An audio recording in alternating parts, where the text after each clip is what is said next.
Happy monstering! And welcome to another episode of My Singing Monsters Live, your one-stop shop for everything to do with My Singing Monsters. We are your hosts, Monster Handler Matt. And Monster Handler Eric. Another exciting week in the monster world, Monster Handler Matt. Here we are again. It's lovely to see you, Monster Handler Eric. And as per usual, we are joined behind the scenes by Monster Handler Michael and Monster Handler Sydney as well. So everyone say hi to Michael and Sydney.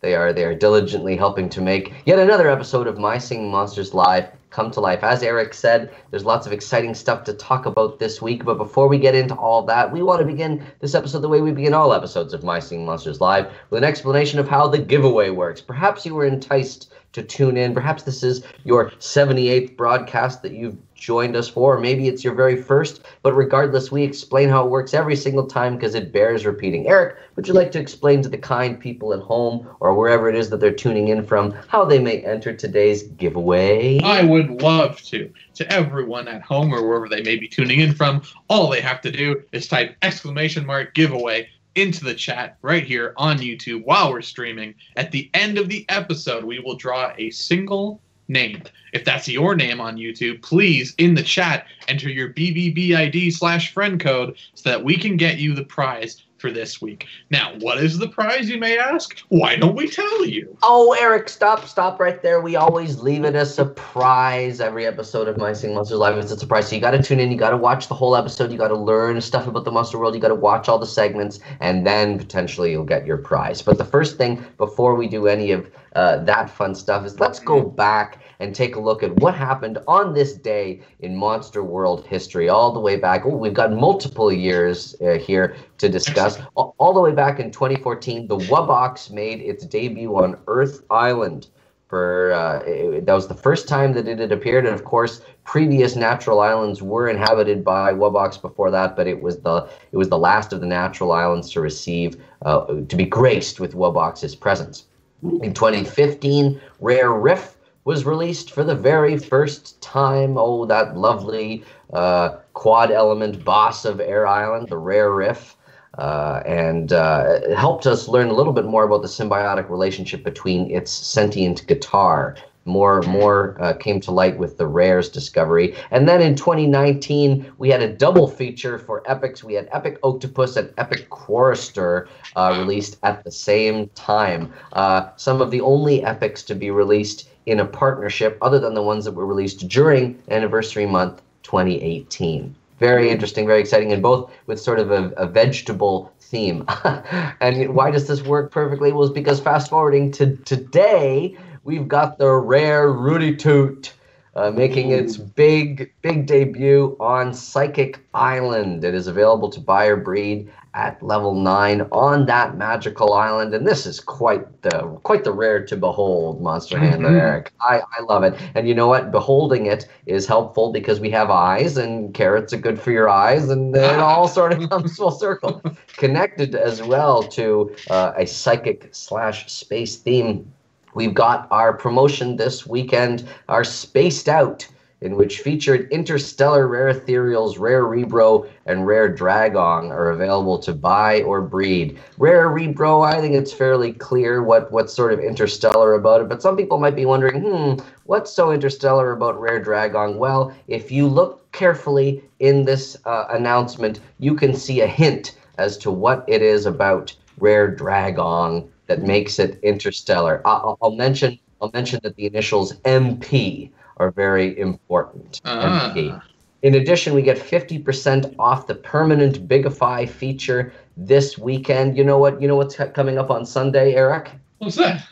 Well, it's Mother's Day. It's Mother's Day on Sunday. And of course, a mother's love helps us to stand tall. And so to match that, to correspond, we got 50% off Bigify as well. Isn't that lovely? And you can also get up to 50% more in diamond packs this weekend as well. The more you get, the better the value. And finally, you can get 3 times more in diamond, coin, and treat offer walls this weekend. So if you complete offer walls, offers in the offer wall, you get 3 times the regular value. An excellent offer. Okay, moving over to Dawn of Fire. This was a very exciting week for Dawn of Fire because it's a surprise drop. Version 2.3 was released.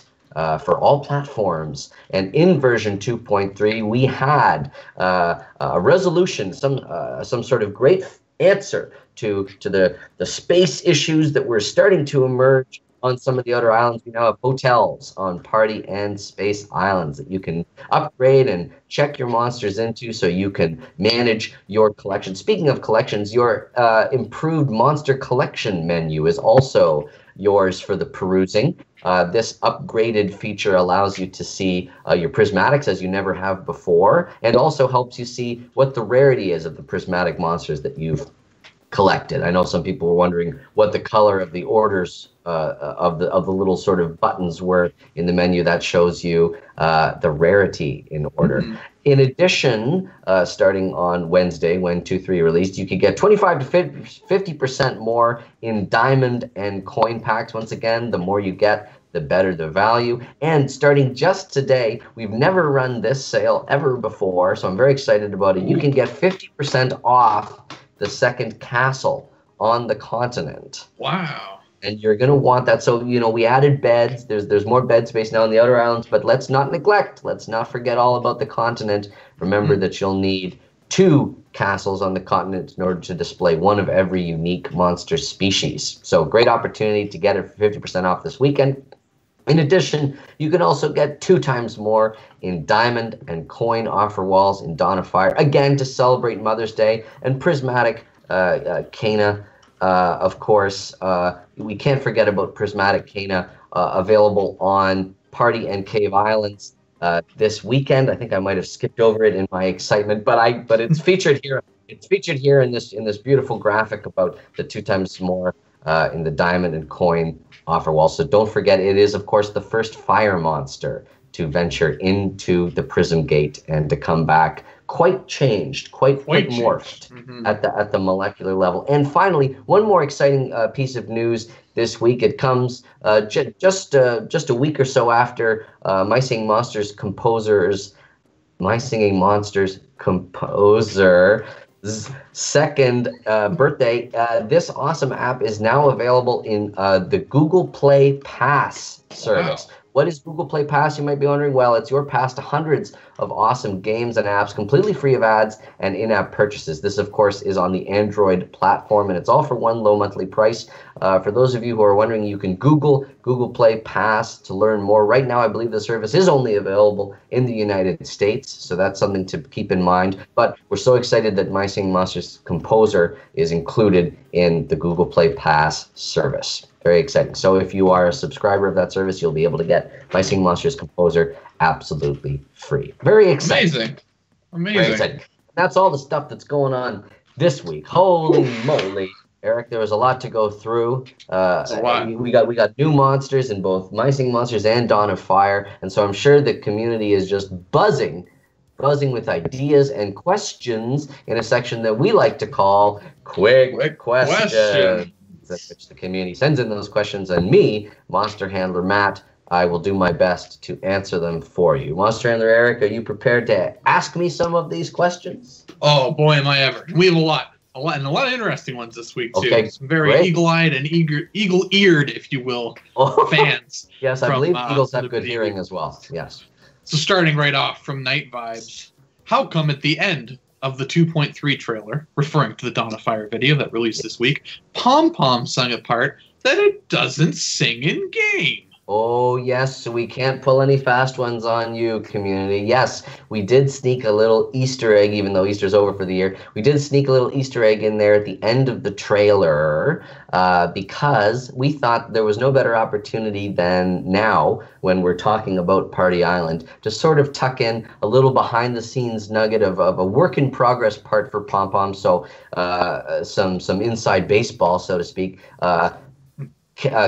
Pom Pom's part on Party Island was eventually replaced with Cana, and Pom Pom still, of course, sings "Come On Over," but it does so in sort of counterpoint to Cana's part, and sort of fills the little rest parts there. So we thought it might be fun to show you what the Pom Pom recording was for that section, and also on a sneakier level, it perhaps indicates one of the monsters that maybe is going to be journeying into the in the future, maybe. Bah. Bah. But you're right. Yes. What foolishness. I don't know what I was thinking. Those lyrics were very important to that video, so it only made sense to show them on. Yeah, and every you have to come on over. That's right. And then, speaking of monster parts, Explorer Monster asks, in the Dawn of Fire trailer video, did Eric sing Furcorn's part during the ride of the Valkyrie section? I am known for sneaking my voice into videos here and there, and I am a hobbyist Furcorn impersonator, but no, I can honestly say I did not contribute to that video. Eric, I'm going to stop you right there because I think we need to clear the air here. Did Eric sing Furcorn's part? Well, no, Furcorn sang Furcorn's part. Yes, of course. That seems fairly self-explanatory to me, but you know that's what Quick Questions is for. You know, we answer the questions and we say.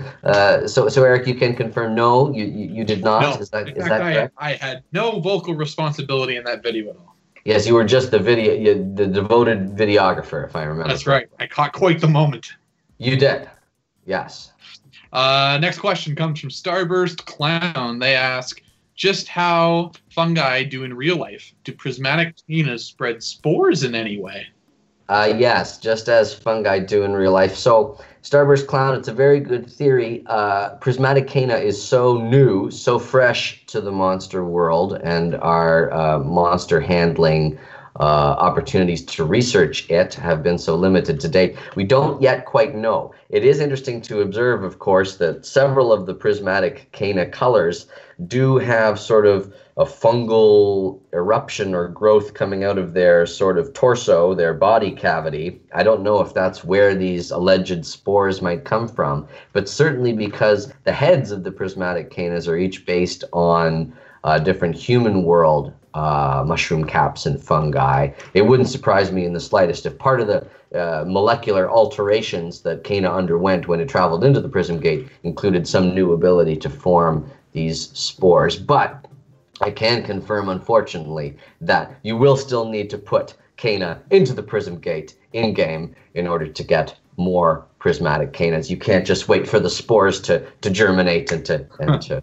spring up new prismatic Canas, unfortunately. If only. This next question is for both you and Monster Handler Mike. From Monster Friend Bionetric. A question for both Monster Handler Matt and Mike. What are your favorite prismatic Canas? I do love the blue prismatic Cana. I'll take this opportunity to mention a cool little factoid. Each of the single element prismatics in their least rare form are all different colors.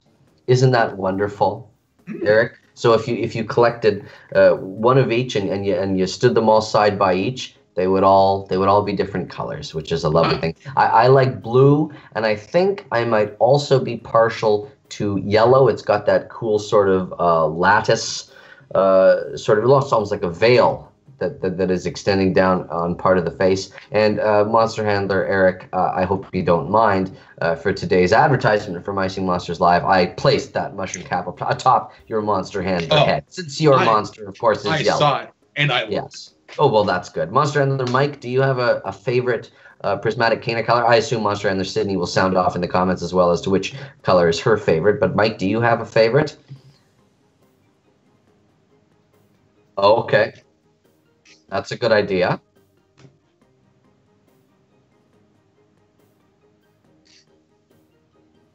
Yeah, it's very pretty. Mm-hmm.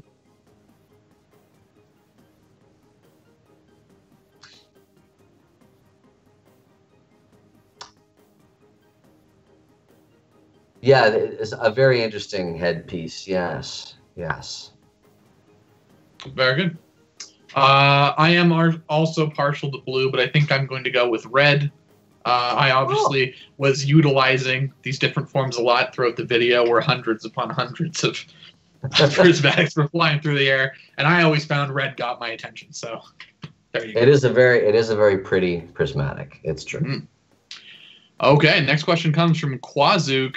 Was the rare Rootatute intentionally designed off of an Oompa Loompa? Quazu, this question troubles me a bit because if an Oompa Loompa is the first orange and green thing that comes to mind before a carrot, I would recommend that you eat your fruits and veggies. No, Rare Rootoot was not designed off of an Oompa Loompa, although they do share a similar color palette. It was, of course, based off of a carrot, and of course, the common Rootoot is based off of a potato. So we're keeping it in the garden. These are sort of garden variety monsters, if you will. Well, that sort of answers this next question, but we'll go through it just in case you have more info. Lover Rare asks, why does Rare Rootoot look like the Easter carrot decoration? To which, of course, they are referring the extravaganza decoration. Yes, the ginormous carrot. I have a rather simple answer to this one. They look the same because they both inhabit the same world. From an in-universe standpoint, of course, the Rare Rootoot underwent a little bit too intense of a sun-bathing exercise, and it became a beautiful golden brown, a fiery hue. It's worth mentioning that the rare population of rare Roototoots who aren't as golden, crispy, orange colored are still distinct from their common cousins because they have different attributes like the lacking of the markings on their face, different shaped teeth, and of course different shaped feet as well. So the rares are still distinct. It's not just the orange color that differentiates them, but because they are both carrot based, we figured that they should look alike. Vestige Repel wants to know, would Rootoot be a good game show host? Oh.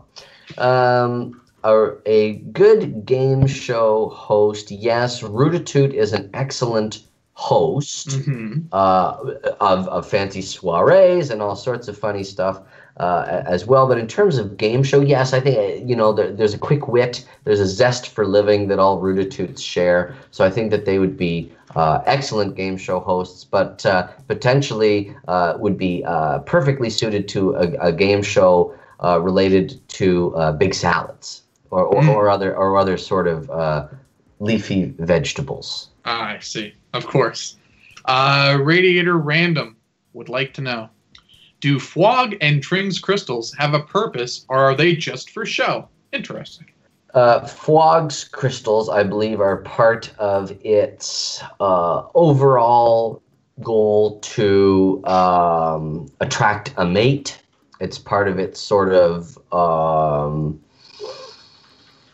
appearance that is meant to catch the eye of other monsters, of other Fwogs specifically, which is why they always get so jealous when rare Fwogs are in the vicinity.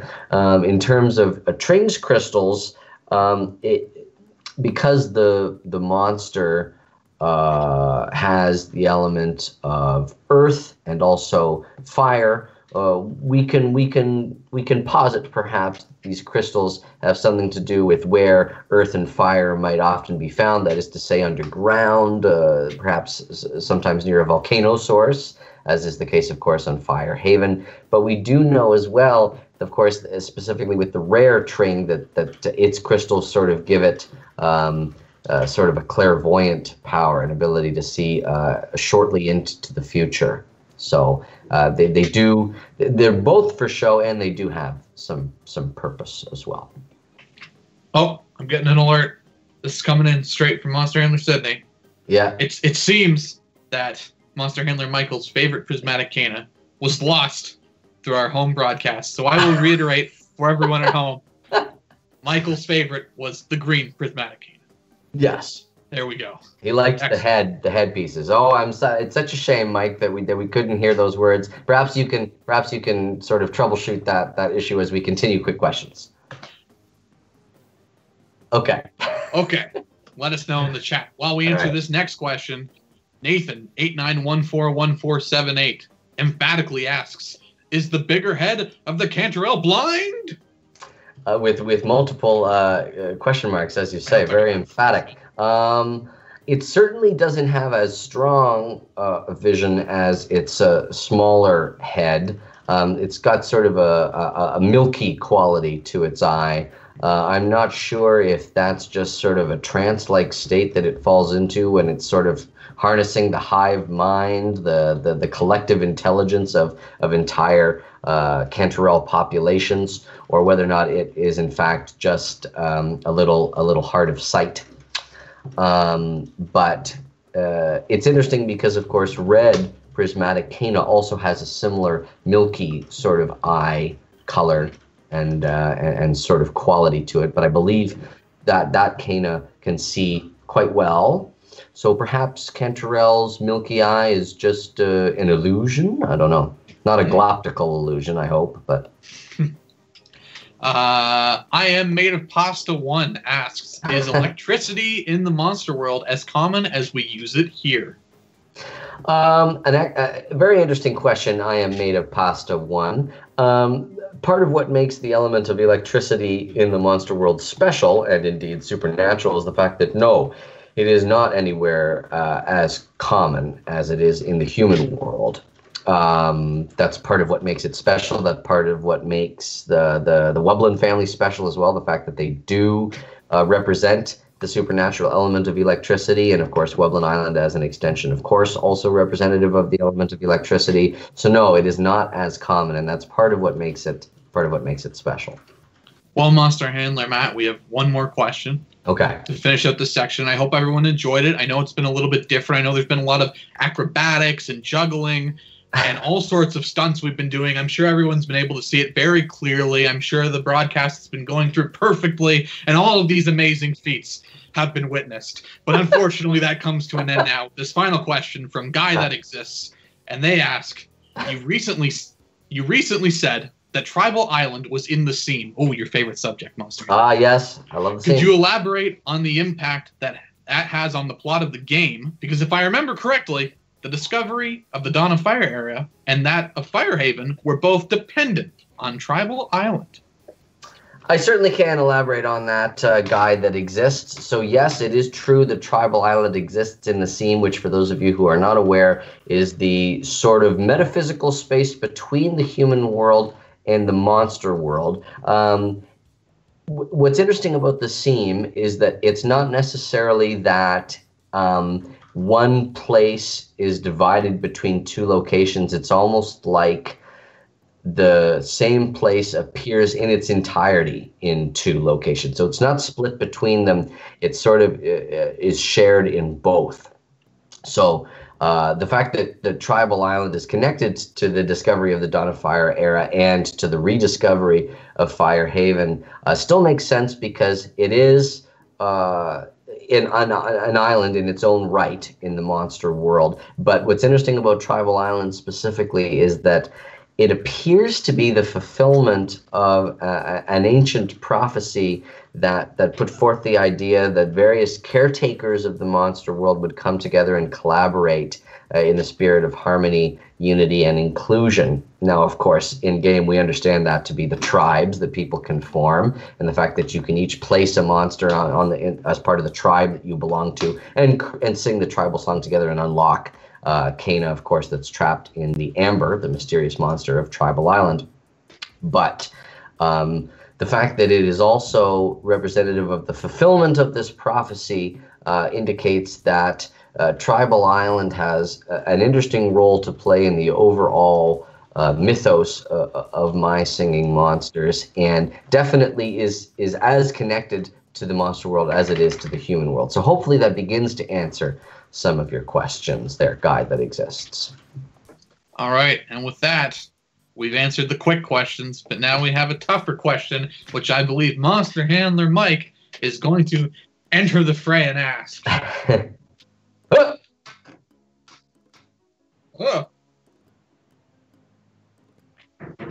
Okay.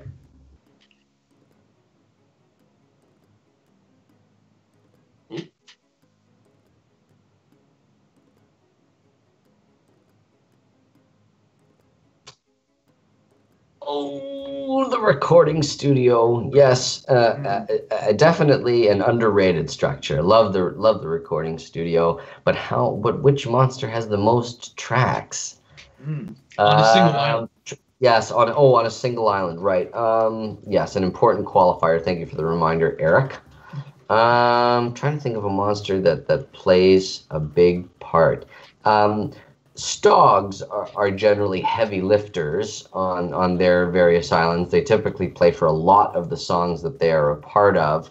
So I'm going to say is Stog. Is it Stog? Stog? Stumped. Oh, rats. Okay, so lay it on me. What is the correct answer? Wallaby. Very interesting. I would not have guessed that. But that's a lovely monster to have that honor, to have that distinction. Now, this username prompts one more question from me, Monster Handler Matt. Yes. I know you love sharing these, and I know the community loves learning them. What would a pack of pangos be called? Yes, a pack of pangos. Its official collective noun is a pity of pangos. Aha! A pity of pangos. Nice alliteration there as well. Pity of pangos. Well, it's a pity we don't have time for more Stumped. But the good news is that means I'm happy about it. Right into Monsterpieces, which Hooray! is one of my favorite parts of the show. Great, Monsterpieces.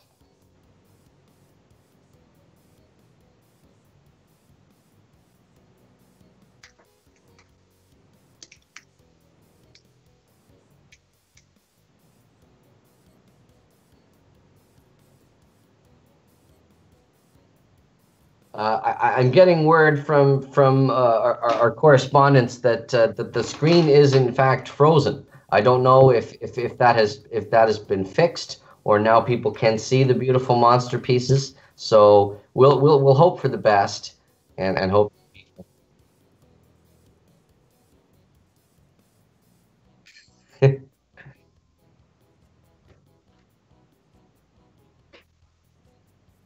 Okay. Okay, so we'll keep the Monsterpieces because we're still slightly frozen in the visual area.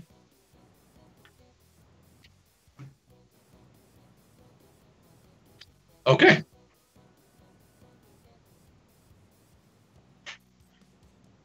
So to recap, that's a good idea for everyone at home, we will be saving the Monsterpieces from this week since they don't seem to be cooperating, and we'll be putting them in next week. We'll have maybe an extra long Monsterpiece segment. And we'll have to make up for it. Yes, and we'll show all the ones that were supposed to be shown this week and next week. I think that's a great idea. Okay. I hope the screen that is frozen is a flattering one. I hope I'm not making a silly face, but I guess beggars can't be choosers in an instance like this. So. It would be a shame if this frozen screen had no context, I must say. I hope it's self-explanatory. Now, to make up for the Monsterpieces, yes. Should we answer another question or two? You know what? I think what we should do instead, if we can, and I'll just double check with Monster Handler Sydney whether or not we can do this. I'll message her right now. I'm hoping that perhaps to make up for some of the technical difficulties that we're experiencing, perhaps we can draw 2 giveaway winners. 2 giveaways. Today. That's crazy. Yes, I'm very courageous, but I'm going to ask. I'm going to message Monster Handler Sydney about that right now. While we're coordinating that, why don't you ask me one more question, Monster Handler Eric, to fill the void? We've got one right here from Cadecraft MSM, and they ask, how old is an octopus? How old is an octopus? Not quite as old as the hills, but getting pretty close. The octopus was always sort of envisioned as a forest elder sort of a character, as evidenced by the raspy voice. I mentioned it before, but a group of octopi is called a rasp of octopi. But octopus it definitely sort of has an old soul vibe. Don't know if it's necessarily older than any of the other monster species dating back to the era of Dawn of Fire, but it definitely acts very wise and venerable. Very good. Ooh, this question, near and dear to my heart, and one of my favorite t-shirts that I sometimes wear on the show. Copy Paste asks, Does Rare Punkleton's heartbeat work? Beat/work. Yes. Does Rare Punkleton's heart beat? I think that it beats for its common cousin, as evidenced by its likes in game. That's sort of a metaphorical answer, but in terms of whether the physical structure itself actually beats, you know what? I think it remains mostly static in the Rare Punkleton rib cage. I don't know if it necessarily does the thump thump thump thump of a regular heart. It may just sort of chill there in the rib cage. Very good. This is an interesting one. Harhart239 asks, a handful of islands don't have castles, like Wublin, Celestial, and all of the... Oh, it says all the outer islands in Dawn of Fire. But, well, I suppose they don't. Those are hotels. Do the monsters still have a place to sleep at the end of the day? Yes, they do.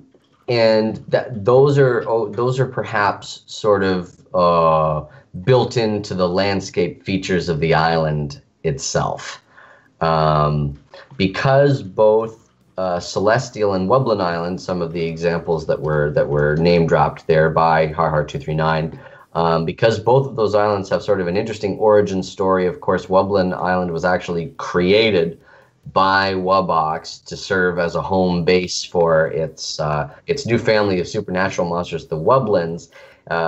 Consideration was given at the time of the island's creation to accommodations for those Wublins. Lots of nooks and crannies, lots of dens and burrows and little lean-tos, and then lots of sort of very comfortable accommodations for the Wublins. And Celestial Island is also interesting because when it crash landed, of course, there's an awful lot of debris, a lot of wreckage associated with Celestial Island. So the very resourceful Celestials that were revived on Celestial Island, I think repurposed some of that debris, some of that wreckage into a complex of living quarters, of situations. But I don't think that those are visible on the surface of Celestial Island. They are perhaps in some sort of inner chamber, some sort of mechanism, perhaps making use of some of the broken down clockwork of the former Starhenge. Very cool. On a similar note, Prabnur Kaur. Sorry if I pronounced that horribly. What do monsters do when you leave the game? I'll tell you what they do, Prabnur Kaur. They wait with great anticipation for you to return. But they mostly do their own thing. Life goes on in the monster world when you're not there. But of course, they love to interact with their human caretakers to have their coins collected and for new monsters to be bred and all sorts of baking treats to be completed. So monsters love it when you play My Singing Monsters, and we do too. Speaking of players, I believe we have the winners of everyone who participated in the giveaway this week, and we do have 2 winners this week to make up for the slight technical issues we have.